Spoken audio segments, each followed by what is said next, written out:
အဲ့ဒါမှအရေးကြီးလို့ဝေလာမသုတ်တမှာအကောင်းဆုံးကုသိုလ်ဆိုတာကိုအစဉ်စဉ်ဖော်ပြတဲ့အခါမှာနော်ကျောင်းကြီးဆောက်လှူတဲ့ကုသိုလ်ဟာဒီအများအတွက်အရလေးမျက်နှာမှာလာတဲ့တန်ခါသုံးမဟုတ်အလုံးအတွက်နားခိုဖို့အဆောက်အဦတစ်ခုဆောက်လှူတယ်ဒါနထဲမှာတော့ပစ္စည်းလှူတဲ့ဒါနထဲမှာတော့အကောင်းဆုံးပဲဒါဖြင့်ဒီတဲ့ကောင်းတဲ့ကုသိုလ်ရှိလားဆိုရှိသေးတယ်ဒီတဲ့ကောင်းတဲ့ကုသိုလ်က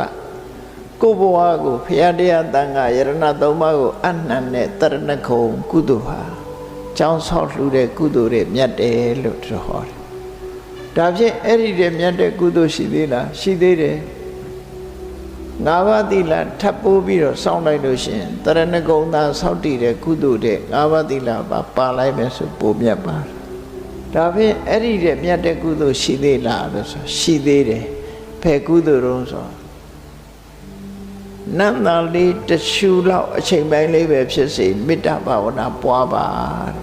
နန္တာတရှူဆိုတာမြမပြေကလူတွေသဘောပေါက်ပါတယ်တဏခါသွေးကြောက်ပြင်းပေါ်မှာတဏခါလေးသွေးပြီးတော့လက်ကလေးနဲ့ယူပြီးနှာဝတိပြီးတော့ရှူလိုက်တဲ့အချိန်ပိုင်းကိုနန္တာတရှူလို့ခေါ်တယ်နော်အဲ့ဒီအချိန်ပိုင်းလေးပဲဖြစ်စေကိုယ့်ရင်ထဲမှာဒေါသပျောက်သွားအောင်မေတ္တာပွားလိုက်မယ်ဆိုရင်အဲ့ဒီကုသိုလ်ဟာခုနပြောတဲ့ကုသိုလ်တွေမြတ်တယ်